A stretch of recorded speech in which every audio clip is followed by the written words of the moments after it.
We were continuing towards the west along the dry desert road. We were now on the last leg of our journey along the Silk Road. Our final destination was the far western town of Kashgar, and from there to the border of China in the Pamirs. The northern and southern routes of the Silk Road pass on either side of the Taklamakan Desert and join up again at Kashgar. It's almost 3,700 kilometers from the old capital of Chang'an, 2,000 miles. And in the old days, just this part of the journey along the Silk Road took more than a whole year.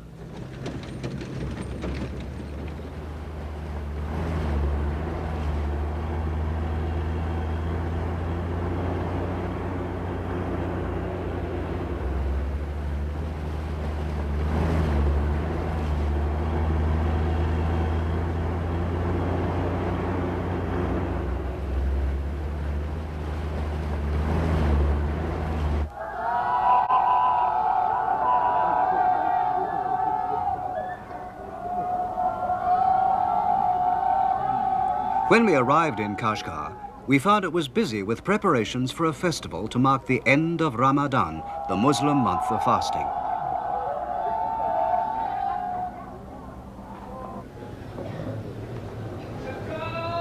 This is the biggest mosque in the whole of the Western lands, and it was full of the faithful.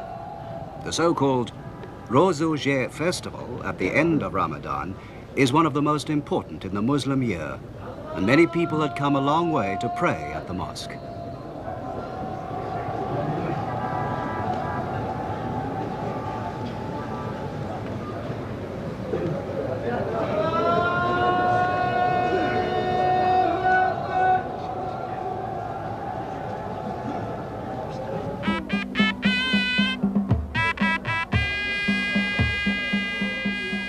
A band took up position on the roof and played cheerful music all day long.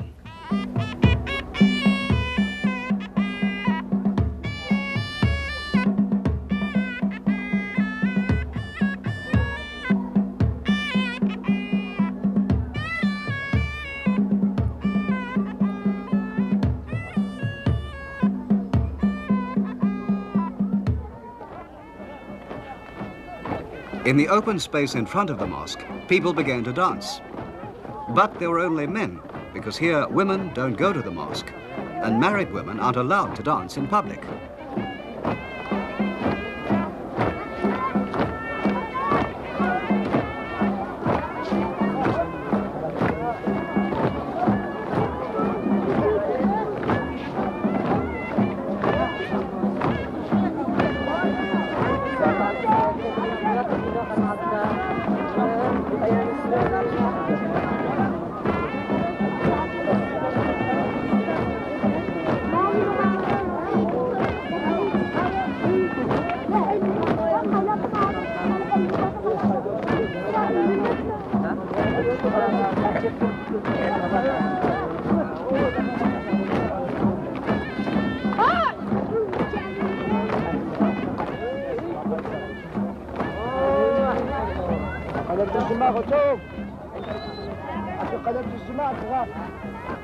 A street photographer was doing good business. For only $1 or about 60 US cents, you can rent a jacket and necktie, a hat and a pair of sunglasses, and have your picture taken in front of the mosque. People used to hire uniforms to have their photographs taken, but now civilian clothes are more popular.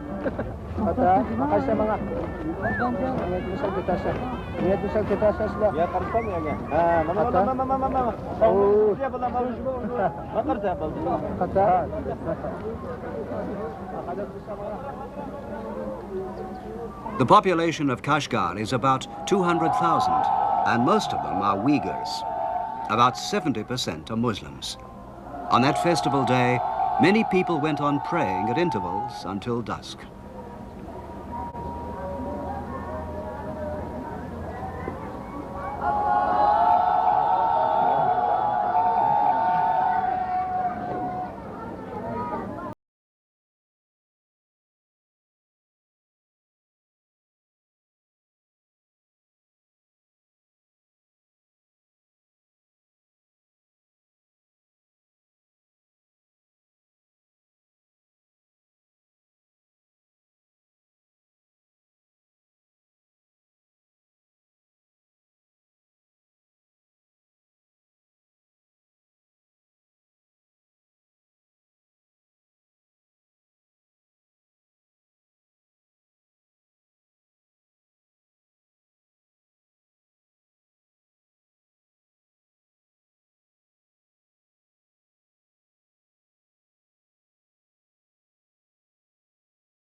2,000 years ago, before the Silk Road was opened, the oasis of Kashgar was called the land of Shule.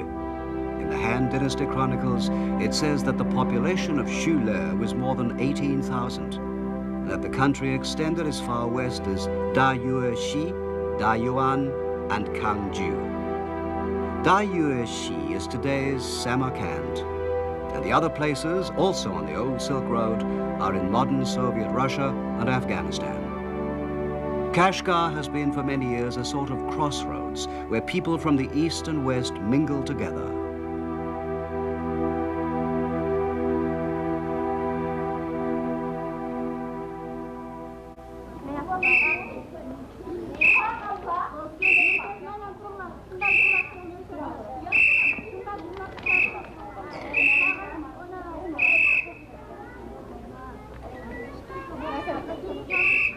We visited a kindergarten school for non-Chinese children.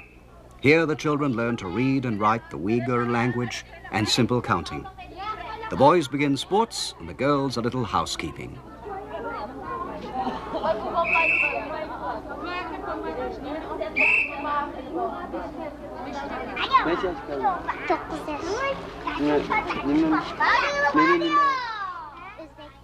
I'm 9 years old. I'm an Uzbeki. İsim ne mi? Sen de. İsim Piridiko.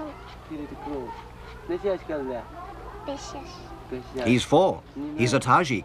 Meli ne mi? Tungan. Tungan. That child is a Hui.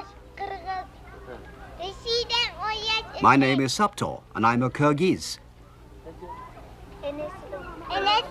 Lusidim, an Uzbeki. Ensiden, 5 years old, an Uzbeki.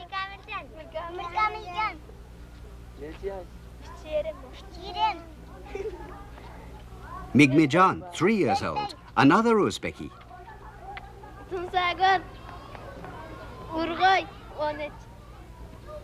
I'm a Uyghur. My name is Tonisakar. Mayla, Kyrgyz. Mehpari, a Uyghur.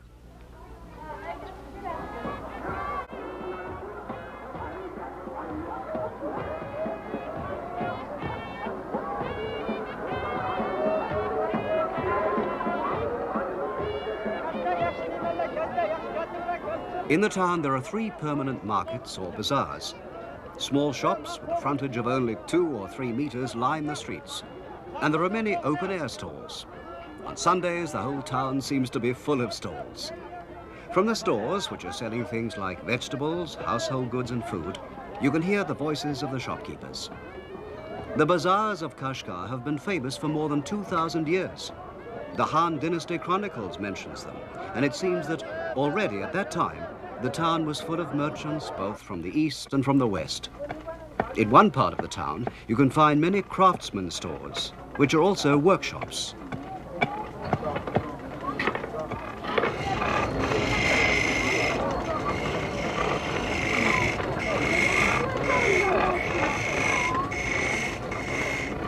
Here's a woodworker spinning a primitive lathe by means of a bow held in his right hand. He's turning a leg for a cradle. He uses wood from poplar and mulberry trees, both of which grow plentifully near the oasis.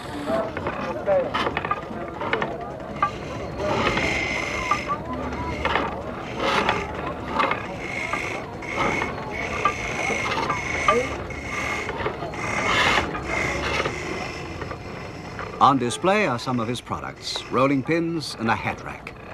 That stick on the left will have a tuft of horsehair attached to it and become a duster.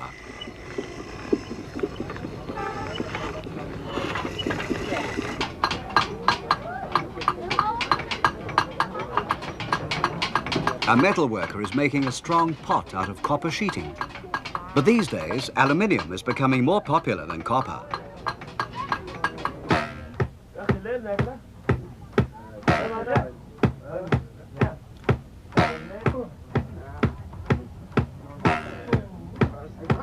Cotton has been one of the most famous products of this district for more than 2,000 years. This craftsman told us, as he worked, that even today he can only make the best quilts by hand.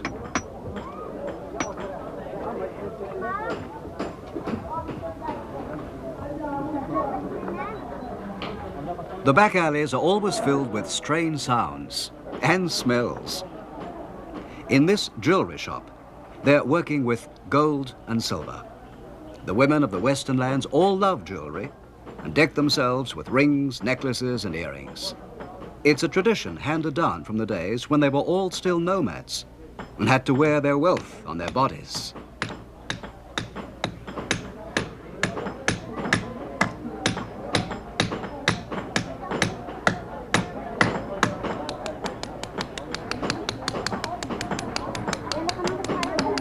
No one seems to know exactly what this red stone is, but they sell for 20 yuan, or about 120 US dollars.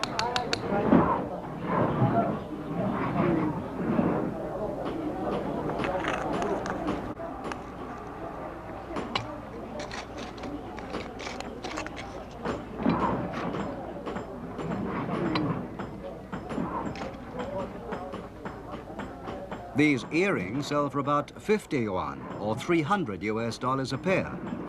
If you bring your own coins to make the jewellery out of, you can get it for about half price. This old man has been working as a jeweller for more than 40 years. And the child is his grandson, who's planning to be a jeweller too. Like a true craftsman, the old man is never quite satisfied with his work.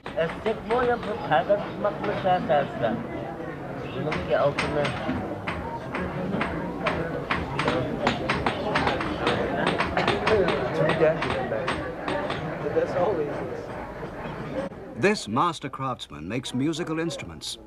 His children and grandchildren are also learning the ancient craft.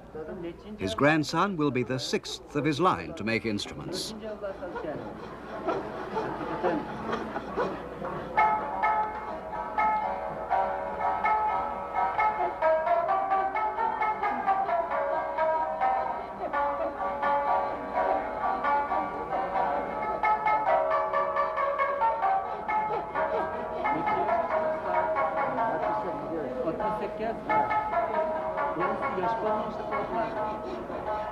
It takes at least 10 years to learn to make instruments like these. They carve the rounded body of the lute by eye, without the help of any measuring device. Only experience can help them in this delicate work. The craftsman is only happy when he's created a fine instrument and can sell it for a good price.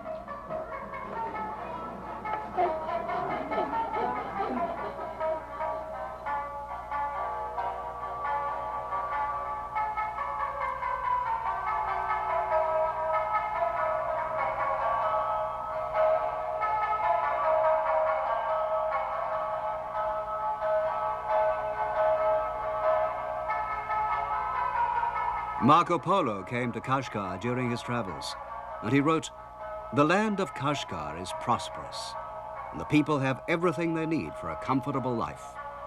They're mostly craftsmen and merchants who travel in various parts of the world on business." Kashgar hasn't changed much since those days.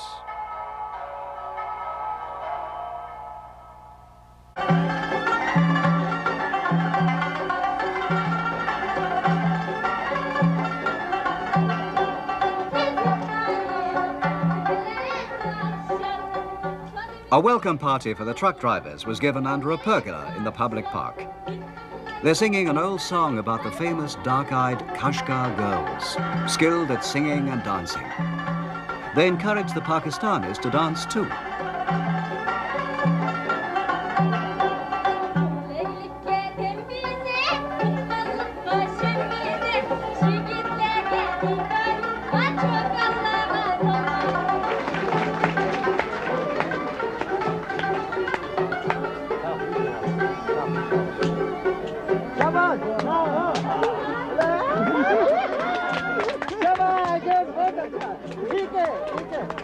Two men begin a comic dance.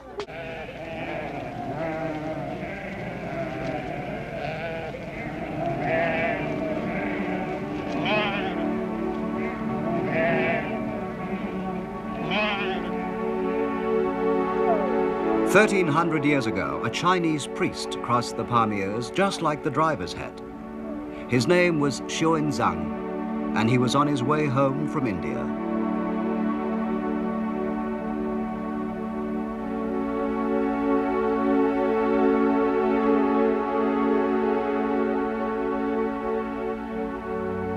But when Xuanzang stopped here, he found several hundred Buddhist temples.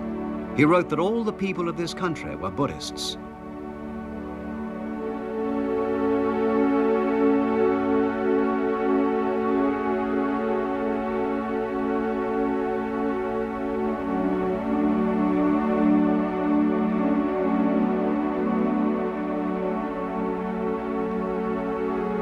There were more than 1,000 priests, and these Buddhist caves on the outskirts of Kashgar, at a place called Sanxiandong, have been here since long before Xuanzang's day. They're the most westerly Buddhist remains in China, and they're also the oldest. They were built 200 or 300 years BC and are far older than the caves at Dunhuang.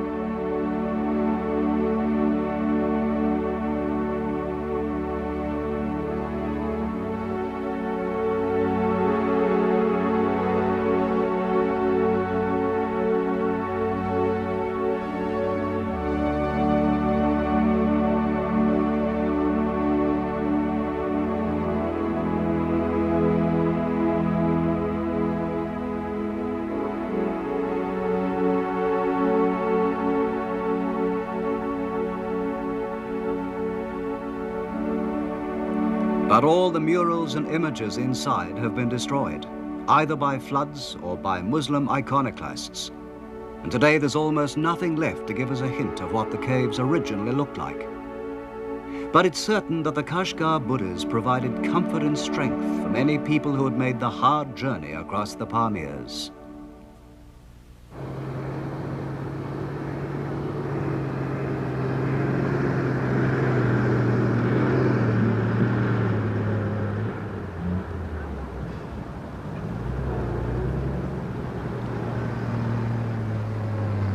We continued westwards, following Xuanzang's route, and started on the road for the Pamir Plateau. The old road began at Kashgar and is said to have passed through the Tashkurgan oasis.